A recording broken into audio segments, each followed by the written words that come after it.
La gallina degollada, Horacio Quiroga. Todo el día, sentados en el patio, en un banco estaban los 4 hijos idiotas del matrimonio Mazzini-Ferraz. Tenían la lengua entre los labios, los ojos estúpidos, y volvían la cabeza con la boca abierta. El patio era de tierra, cerrado al oeste por un cerco de ladrillos. El banco quedaba paralelo a él, a 5 metros, y allí se mantenían inmóviles, fijos los ojos en los ladrillos. Como el sol se ocultaba tras el cerco, al declinar los idiotas tenían fiesta. La luz enceguecedora llamaba su atención al principio, poco a poco sus ojos se animaban, se reían al fin estrepitosamente, congestionados por la misma hilaridad ansiosa, mirando el sol con alegría bestial, como si fuera comida. Otras veces, alineados en el banco, zumbaban horas enteras, imitando el tranvía eléctrico. Los ruidos fuertes sacudían asimismo su inercia, y corrían entonces, mordiéndose la lengua y mugiendo, alrededor del patio.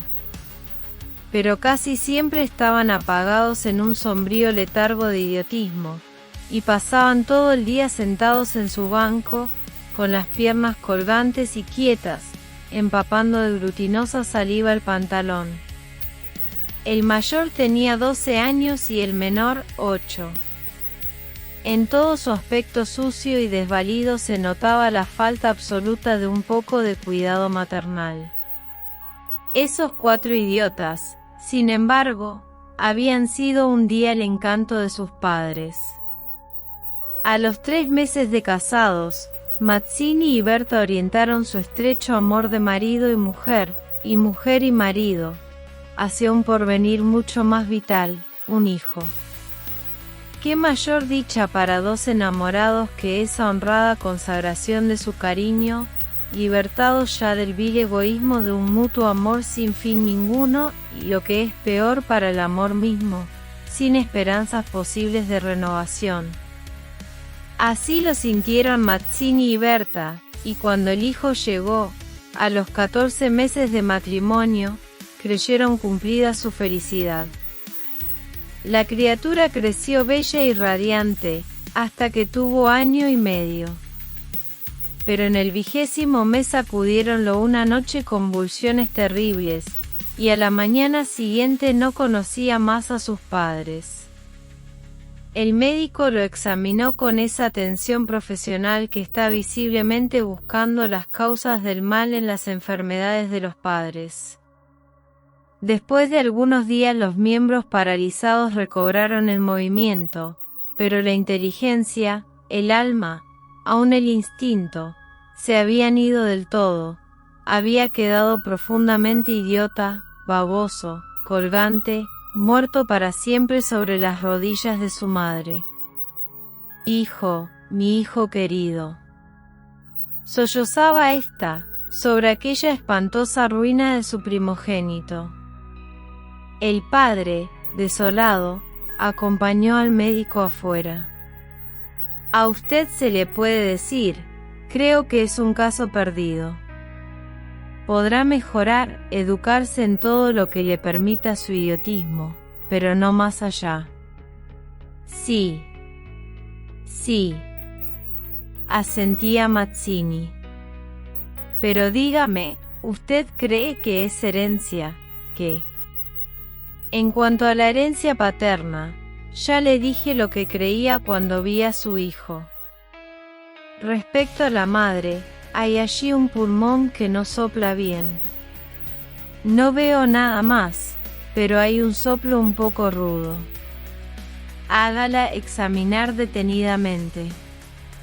Con el alma destrozada de remordimiento, Mazzini redobló el amor a su hijo, el pequeño idiota que pagaba los excesos del abuelo. Tuvo asimismo que consolar, sostener sin tregua a Berta, herida en lo más profundo por aquel fracaso de su joven maternidad. Como es natural, El matrimonio puso todo su amor en la esperanza de otro hijo. Nació este, y su salud y limpidez de risa reencendieron el porvenir extinguido. Pero a los 18 meses las convulsiones del primogénito se repetían, y al día siguiente el segundo hijo amanecía idiota. Esta vez los padres cayeron en honda desesperación. Luego su sangre, su amor estaban malditos. Su amor, sobre todo. 28 años él, 22 ella, y toda su apasionada ternura no alcanzaba a crear un átomo de vida normal. Ya no pedían más belleza e inteligencia como en el primogénito, pero un hijo como todos. Del nuevo desastre brotaron nuevas llamaradas del dolorido amor, un loco anhelo de redimir de una vez para siempre la santidad de su ternura. Sobrevinieron mellizos, y punto por punto repitióse el proceso de los dos mayores. Más por encima de su inmensa amargura quedaba a Mazzini y Berta gran compasión por sus 4 hijos. Hubo que arrancar del limbo de la más honda animalidad, no ya sus almas, sino el instinto mismo, abolido. No sabían deglutir, cambiar de sitio, ni aun sentarse. Aprendieron al fin a caminar, pero chocaban contra todo, por no darse cuenta de los obstáculos. Cuando los lavaban mugían hasta inyectarse de sangre el rostro. Animábanse solo al comer, o cuando veían colores brillantes u oían truenos. Se reían entonces, echando afuera lengua y ríos de baba, radiantes de frenesí bestial. Tenían, en cambio, cierta facultad imitativa, pero no se pudo obtener nada más. Con los mellizos pareció haber concluido la aterradora descendencia.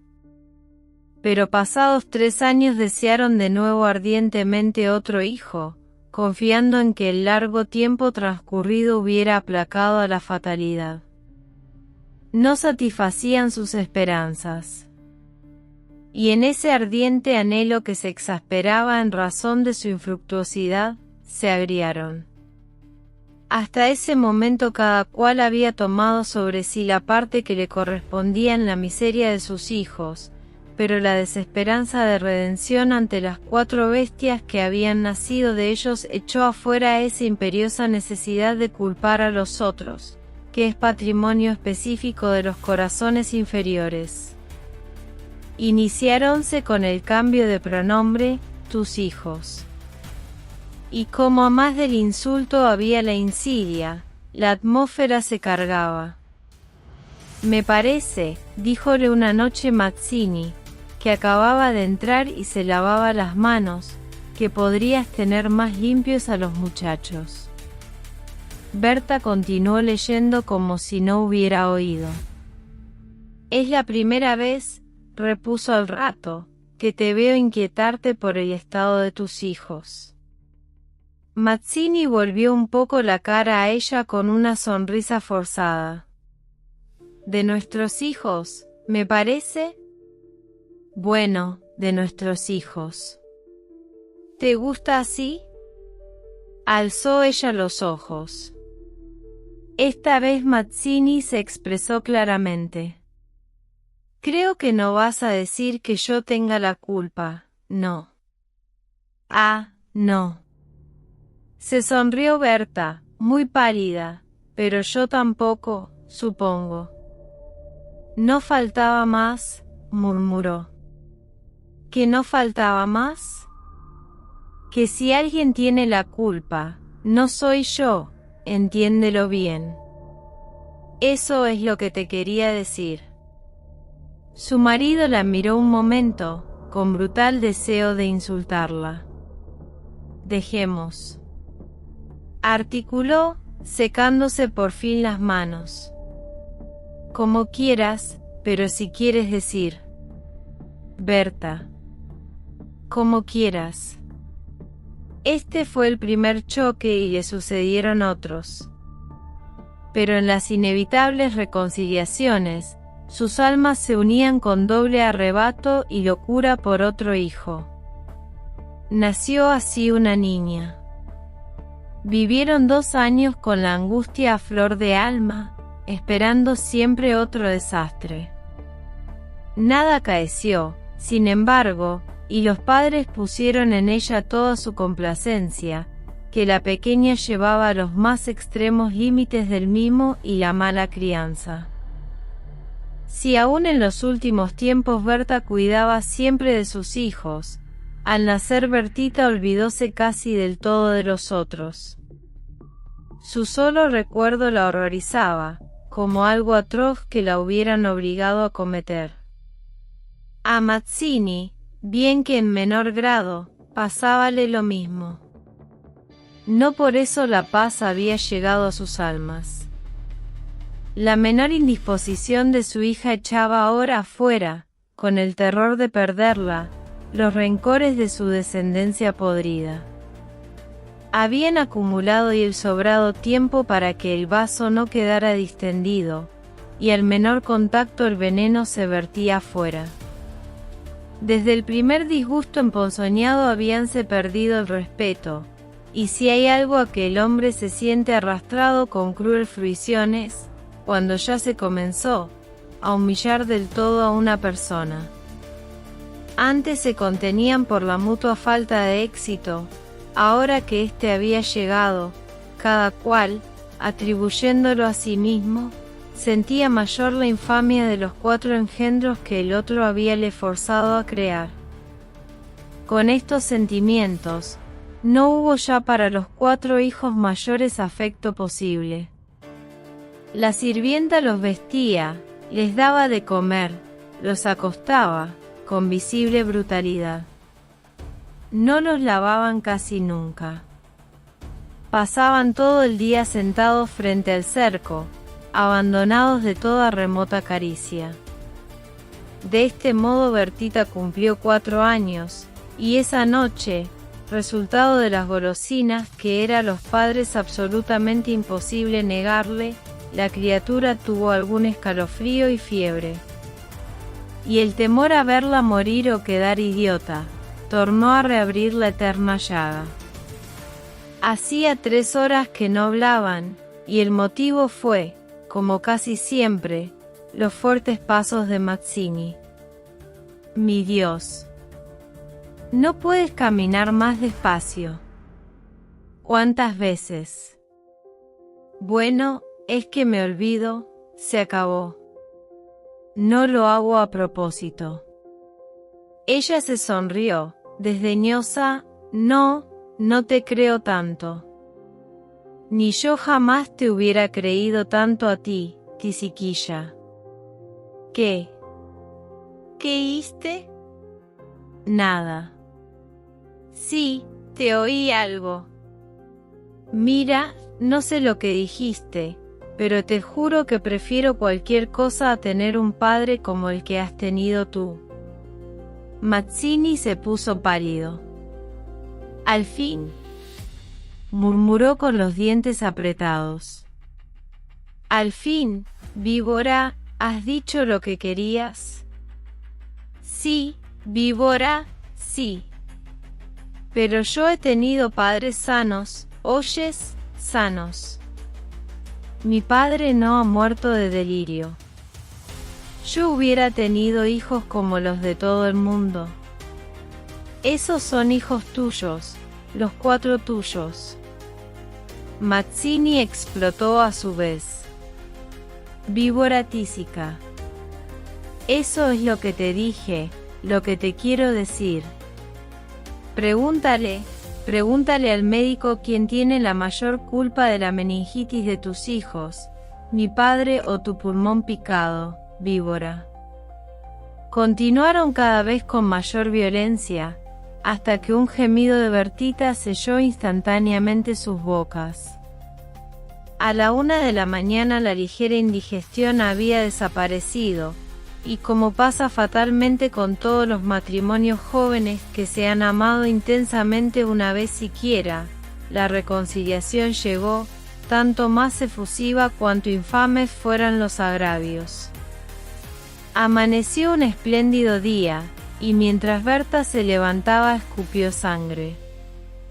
Las emociones y mala noche pasada tenían, sin duda, gran culpa. Mazzini la retuvo abrazada largo rato, y ella lloró desesperadamente, pero sin que ninguno se atreviera a decir una palabra. A las 10 decidieron salir, después de almorzar. Como apenas tenían tiempo, ordenaron a la sirvienta que matara una gallina. El día radiante había arrancado a los idiotas de su banco. De modo que mientras la sirvienta degollaba en la cocina al animal, desangrándolo con parsimonia, Berta había aprendido de su madre este buen modo de conservar la frescura de la carne. Creyó sentir algo como respiración tras ella. Volvióse, y vio a los 4 idiotas, con los hombros pegados uno a otro, mirando estupefactos la operación. Rojo, rojo. Señora. Los niños están aquí, en la cocina. Berta llegó, no quería que jamás pisaran allí. Y ni aun en esas horas de pleno perdón, olvido y felicidad reconquistada, podía evitarse esa horrible visión. Porque, naturalmente, cuando más intensos eran los raptos de amor a su marido e hija, más irritado era su humor con los monstruos. Que salgan, María. Échelos. Échelos, le digo. Las 4 pobres bestias, sacudidas, brutalmente empujadas, fueron a dar a su banco. Después de almorzar salieron todos. La sirvienta fue a Buenos Aires y el matrimonio a pasear por las quintas. Al bajar el sol volvieron, pero Berta quiso saludar un momento a sus vecinas de enfrente. Su hija escapóse enseguida a casa.